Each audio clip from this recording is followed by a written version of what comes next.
Morning campers, welcome back to the channel. Right, after the longest, wettest winter I can ever remember, spring has finally sprung. Things are getting exciting, there's loads going on in the Microlight world. This could be a bit of a bumper edition, so go and grab yourselves a brew or pour yourself your favourite tip or whatever. Come back, settle down for this month's Microlight news.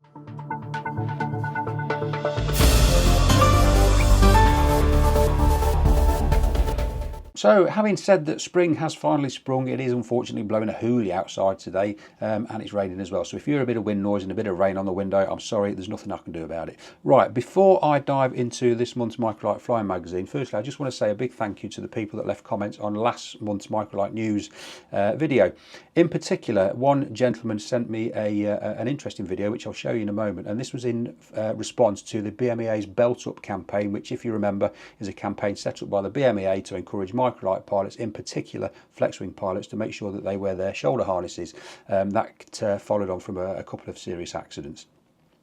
So if you remember, one of the problems that was highlighted was that some Microlight pilots struggle to wear the shoulder harnesses. If they have them too tight, they can't reach fully forward. If they have them too loose, they slip off.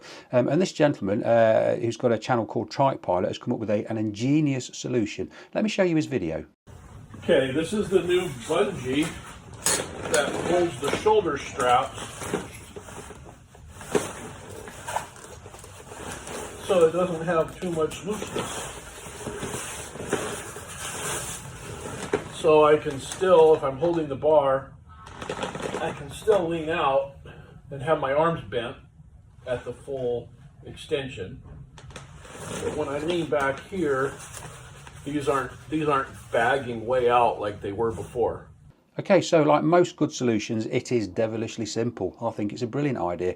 I'm not sure what you would need to do if you had a permitted aircraft. That would probably be classed as a mod. I don't know. Anybody that's a bit more knowledgeable, put a comment down below. And you might have a bit of paperwork to do. But if you've got an unregulated aircraft or a sub-70 or something like that, then I just think if you have got that particular problem, that is a brilliant solution, and I thought it was worth sharing. Right, so just the one article from this month's Microlight Flying magazine which grabbed my attention, and this is an article from Rob Hughes to do with the CAA's consultation on licensing. Rob starts off by saying the CAA has published phase 2 of its General Aviation Pilot Licensing Review. This is the second stage of a 3-stage process, with the outcome being implemented in the summer of 2025. So this time next year, these changes will be coming into effect. The review was instigated by the then Minister for Transport, Grant Shapps, who incidentally is a private pilot himself, who considered the UK's pilot licensing system to be too complicated. And yes, you can't disagree with that. The pilot licensing system is a bit of a minefield. For anybody new to this sport who's just looking into it, maybe wondering which way to go, it is a bit of a minefield. I can imagine them being very confused. They've got MPPLs, PPLs, LAPLs, what's that all about? So the idea of simplifying it, to me, sounds like a good idea. Incidentally, I am going to be doing a video shortly to talk about the different types of licenses that are available, the processes that you need to go through to get those licenses, what those licenses let you fly, and the process of going from one type of license to another type of license. So if that's the sort of content you would like to see, make sure you subscribe to the channel, because that video is coming in the future. So what's this consultation all about? Well, here is the consultation document. Like most things from the CAA, it is a fairly wordy beast. It's 58 pages long. However, what I've done is I've taken one for the team yet again, and I've read through it, and I've picked out some of the important bits, and I'll go through some of the important points, give you a flavour of what it's all about, in particular those bits that relate to us Microlight pilots. So if this licensing issue is all news to you, let me bring you up to speed. In 2022, the CAA began phase 1 of these proposals, and they sought the views of pilots as to what they thought about licensing and training. And the overwhelming response from 1,246 respondents was that licensing is too complicated, the training is too complicated, it needs to change, it needs to be simplified. So as a result of that, phase 2 has now begun, and phase 2 sets out a number of proposals, and it asks a number of key questions about licensing and training, and the CAA are seeking answers to those questions from the likes of you and me. A bit later on, I'll show you how you actually go about responding to those questions and where you need to go.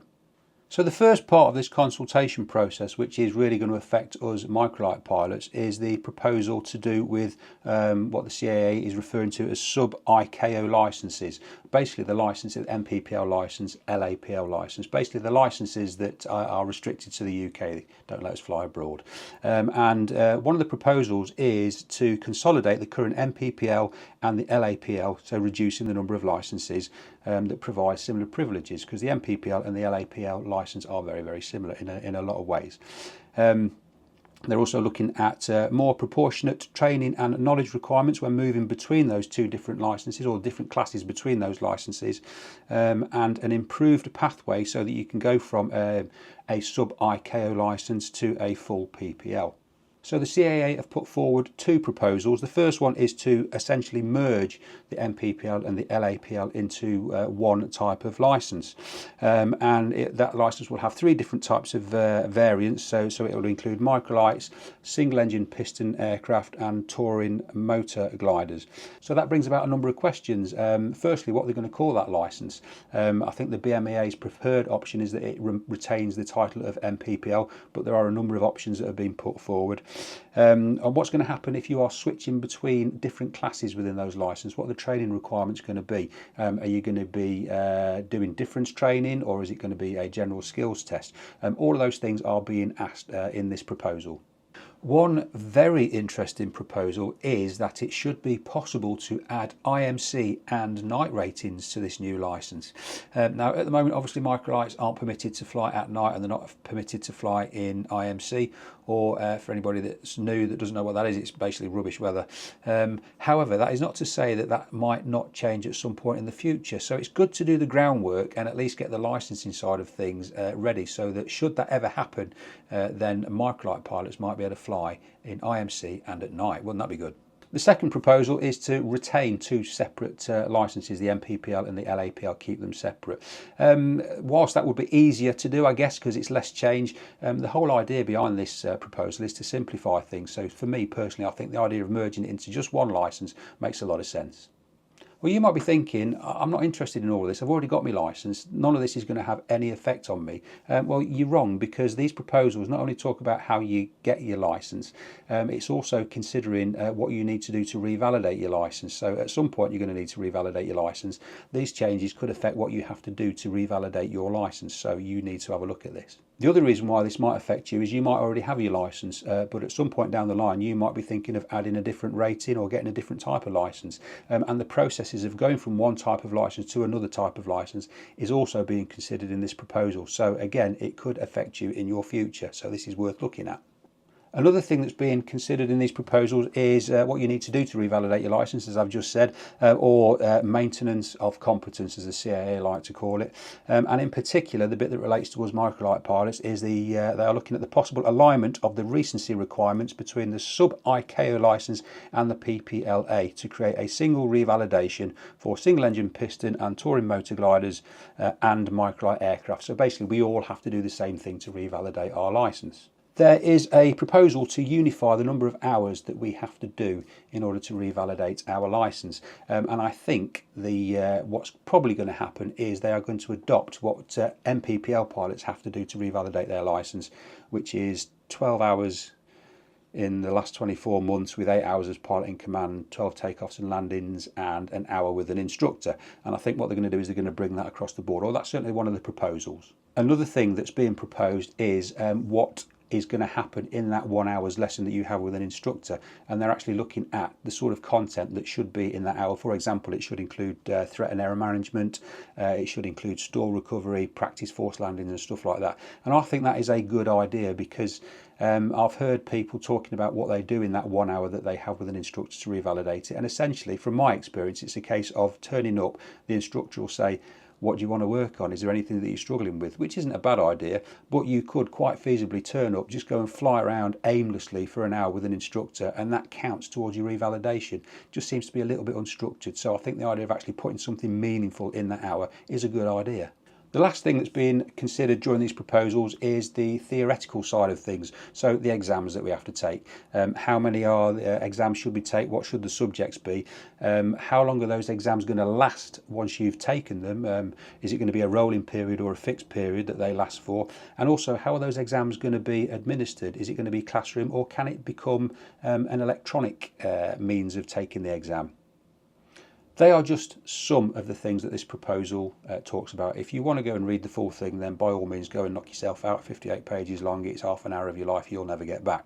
If this all still sounds too complicated and you're not sure what to do and what this is all about, then the BMAA have made it even simpler. They've done all the thinking for you. They have provided a document with what they believe would be the best answers to the CAA's questions. I'll put a link to that document in the description below. You are, of course, free to answer these questions from the CAA however you want, but if there are some that you're struggling with and you just don't know what is best, then the CAA have produced a list of what they believe are the best responses that will give the best outcome for Microlight pilots and instructors as well. It's worth reading through that document before you actually answer the questions, because it might open your eyes. Certainly it opened my eyes and changed my mind on a couple of questions. For example, just to give you an example, one of the questions is about the exams and whether they should be administered electronically, for example using remote computers and stuff. And my first reaction to that was, that's progress, that sounds a good thing, yeah, I'll go with that. However, the BMAA, when you look at their response, they've mentioned things like internet at Microlight sites, but a lot of them haven't got very good internet access. Also, not being able to have an examiner or somebody that you can speak to is a hindrance. They can give you feedback and support face to face, which you're just not going to get from a computer. And also, examiners earn some income from doing exams, so we shouldn't be taking that away from them. So there's just one example of how the BMAA have actually thought about everything for you. So if you want to have your say on these proposals, and I think you should, then what you need to do is go to this website here and fill out the responses. You have got until the 22nd of May.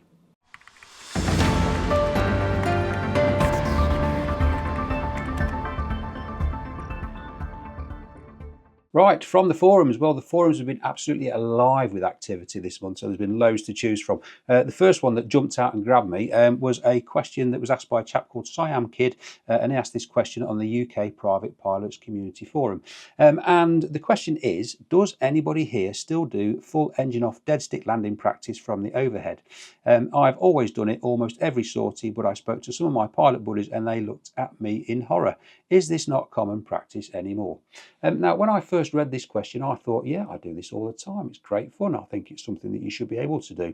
In fact, I did a video last year when I did exactly that. I climbed up to 3,000 feet in the overhead, switched my engine off and glided back down to the airfield, and I had an absolute blast. It was great fun.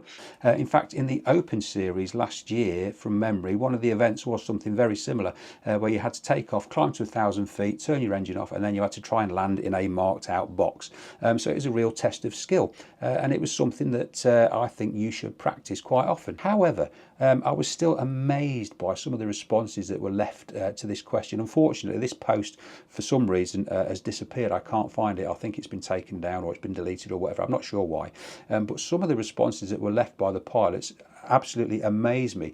Essentially, they were saying, and the common theme from most of them was that deliberately turning your engine off is a blatantly dangerous thing to do, and you shouldn't do it. It's stupid. Now, I suppose I should qualify this before I carry on any further by saying that the UK Private Pilots Community Facebook forum is predominantly GA pilots. So obviously they are flying aircraft which are much heavier, much faster, much more expensive than I fly, and also don't have the ability to land off a concrete runway maybe, or certainly couldn't go and land in a corner of the airfield if they needed to.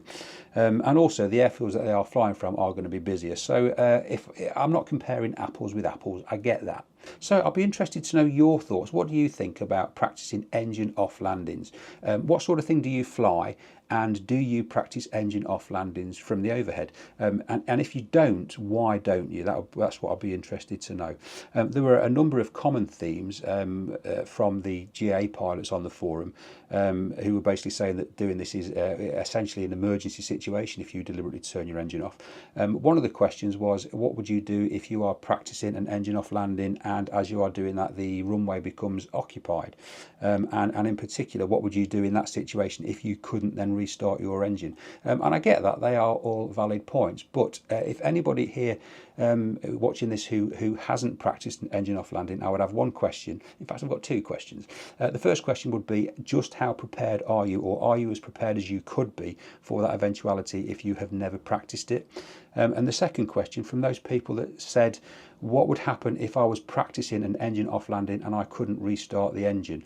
My question to you would be, well then, just how confident are you in your abilities to land safely with the engine off? And if you're not, then wouldn't that suggest that you need a bit more practice? I don't know, might be a bit controversial. What do you think? Leave me a comment below and let me know what you think about that subject. So the next thing that really jumped out and grabbed my attention was a post, and I can't remember which forum I saw this post on, but it was a post about a new app that's come out called Avinet.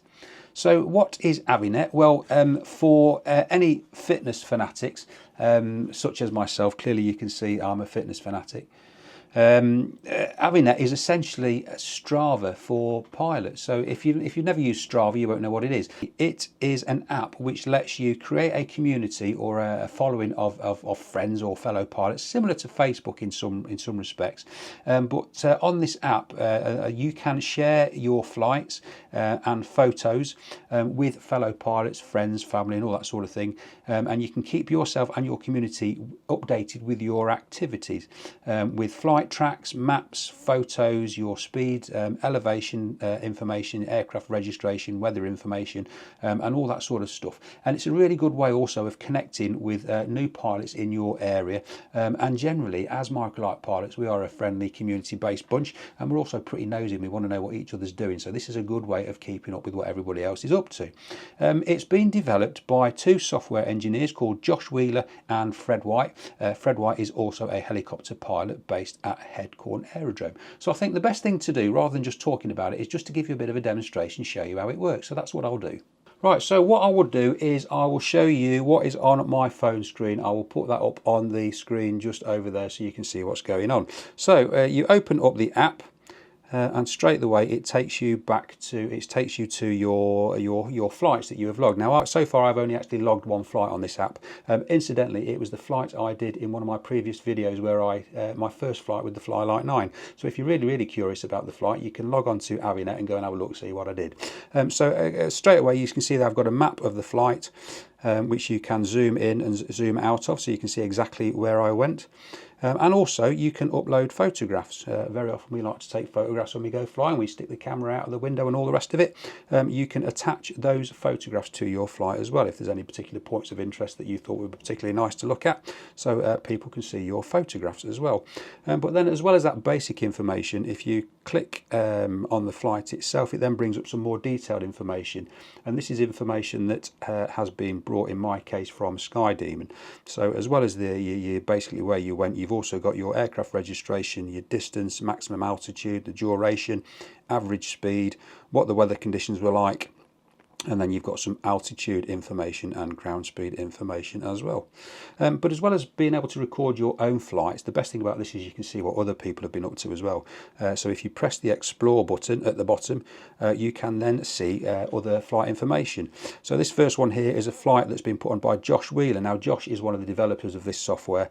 I don't think Josh is a pilot, if I remember rightly from what I've read, but it looks like he's put this on just for testing purposes. This is a new app. It's still being developed, it's still being tweaked, so this looks like something that Josh is doing for a testing purpose. So if we scroll past that one and we go further on, so here is a flight that Lewis Foster has posted, a local bimble, and again you can see a map of where Lewis flew, and if you click on it you can see some more detailed information, so the registration of the aircraft that he was flying, how fast, how far, all that sort of stuff.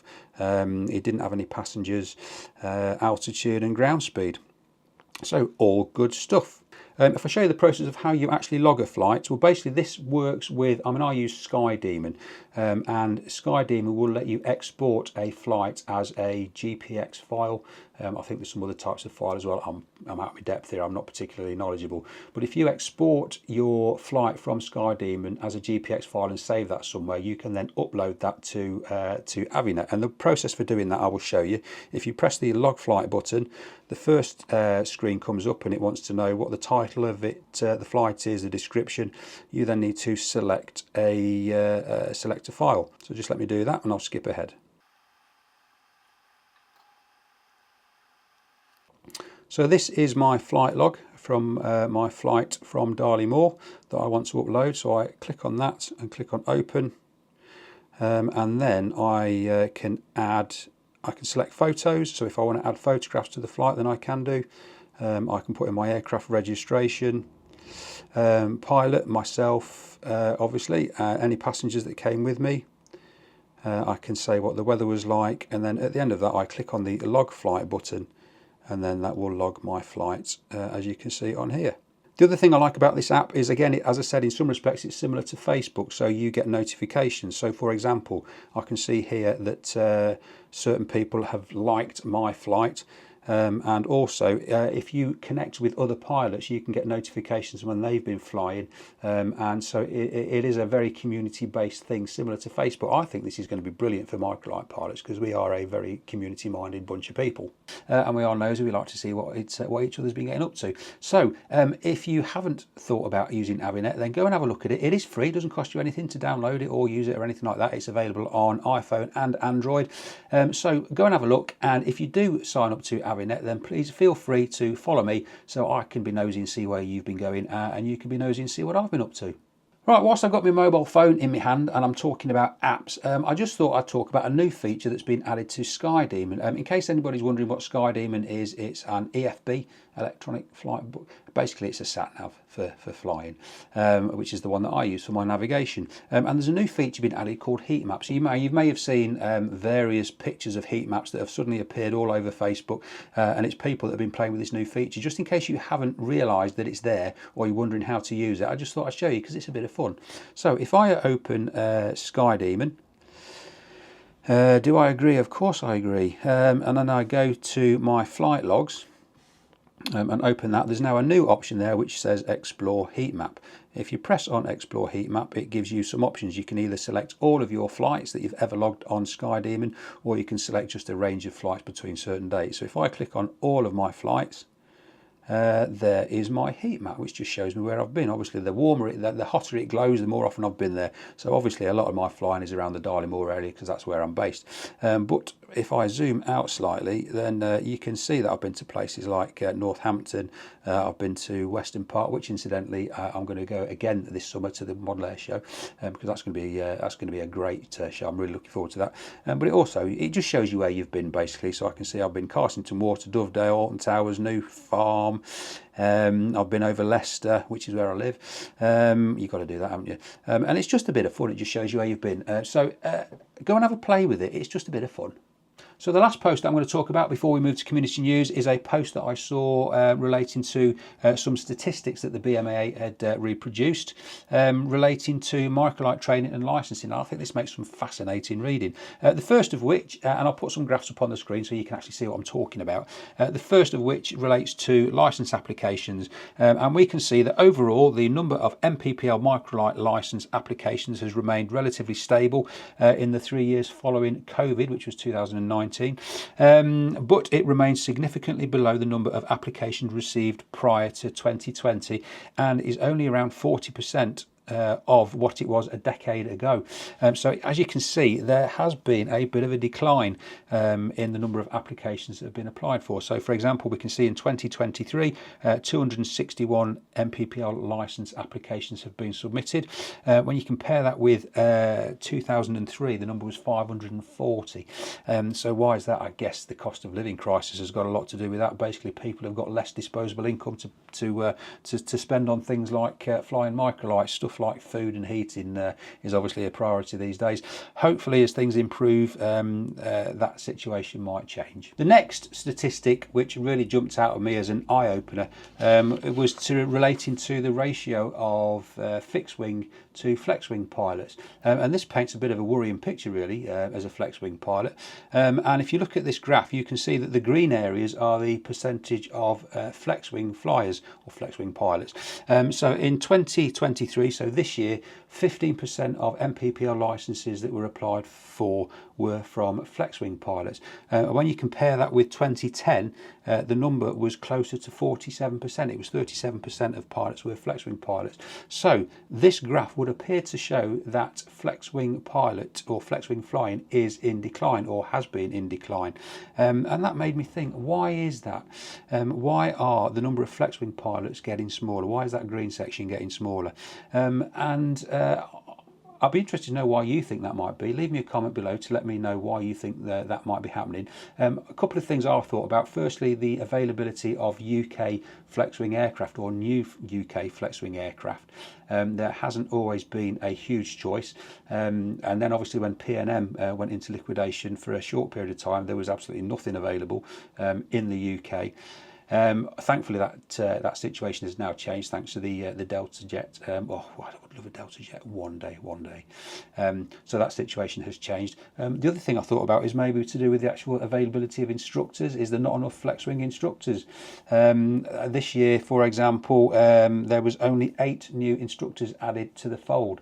Is that enough? I would be really interested to know, if you have recently started your MPPL journey, your Microlight journey, if you chose one particular route over another, Flexwing over fixed-wing or vice versa, I would really like to know what it was that influenced your decision. In particular, if you were put off from Flexwing flying for any reason, I'd love to know what that reason is, to see if there are any common patterns, to see if we can find out why this Flexwing decline is happening. I'm hoping that this trend is going to reverse, and one thing that I think is going to help reverse that trend is the huge increase in popularity of sub-70 Flexwing aircraft. I'm hoping that what's going to happen is people will start flying sub-70, get a real taste for it, and then decide, you know what, I want to take a passenger flying, and they then might start progressing on to do the MPPL. So I'm hoping that this trend will reverse. Let's hope so. Fingers crossed. All right, the last set of statistics, which again I thought were really interesting, are to do with the average lengths of time that it took people to pass their test and all that sort of stuff. Now, as a bloke, obviously I was quite keen to see how I stack up against Mr. Average. So what I'll do is, as I go through these statistics, I will tell you how I stack up against them and how I fared when I did my training. So the first statistic is the average age of a student when they began their Microlight training, which currently stands at just over 44 years of age. So I'm about average in that respect. When I started my MPPL journey back in 2017, I was 45 years and 10 months old, so just a little bit older than Mr. Average. The next statistic is the average time taken to complete MPPL training, which at the moment is just over 2 years. I was slightly better than average. I guess I could have just been lucky with weather or whatever, but it took me 1 year and 9 months from my very first lesson to passing my general skills test. The next statistic is the average total training hours to complete MPPL, which in 2023 was 57 hours and 44 minutes. Again, I was slightly better than average in that respect. It took me 44 hours and 45 minutes from the very start to passing my GST. Interestingly, one statistic that's missing from these is how many hours it takes people before they fly solo for the first time. For me, it was 26 hours. Always astounds me when you read stories of, congratulations to Jack, 17 years old, who's just gone solo after 33 minutes of training. It's incredible how quickly young people pick it up. This brings up an important point, really, for anybody that's just about starting or considering going for a pilot's license, an MPPL, or any type of pilot's license, really. You will read that the minimum number of hours you need for an MPPL, for example, is 25 hours. When you are doing your budgeting as to how much it's going to cost you, do not make the mistake of thinking that in 25 hours you will be ready to take your general skills test.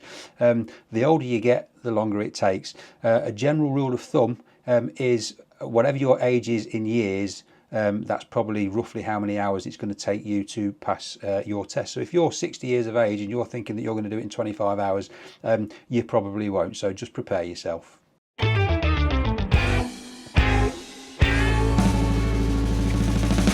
Right, community news. So what has happened in the month that has passed since my last Microlight news? Well, firstly, my ribs are better. Thank you for those people that have left messages. For anybody that doesn't follow the channel, essentially a few weeks ago I had a bit of an accident, fell off a ladder and I broke my ribs.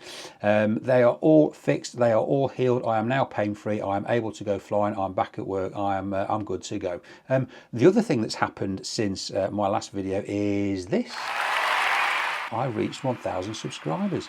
I am over the moon. I cannot say how thankful I am enough to those people that have subscribed to the channel, and in particular Dean Fox, you were subscriber number 1,000. Thanks, mate. The other thing that has happened since my last video is my Fox 13TL wing, Golf Charlie Lima Papa Alpha, has got a new home. So let me tell you what happened there. I am now the very happy, proud owner of a brand new Flexwing Aeros 9 wing. The new wing has been assembled, it's been fitted to my trike, and I have to say it looks absolutely stunning.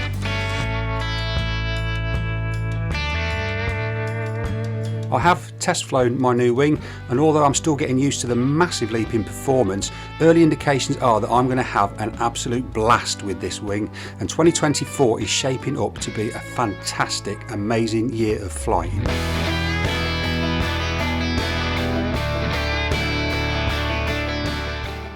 This has meant that my old Fox wing has been sitting in its bag in the hangar in need of a new home, and then lo and behold, what should pop up on A4s but an advert from a chap called Graham who was looking for exactly that type of wing. So after an exchange of emails while Storm Kathleen was ripping the fence panels out my back garden, Graham made the trip down from Scotland to Darley Moor, and after a quick game of Microlight Tetris, we cleared some space in the hangar so I could rig the wing for Graham to have a look at.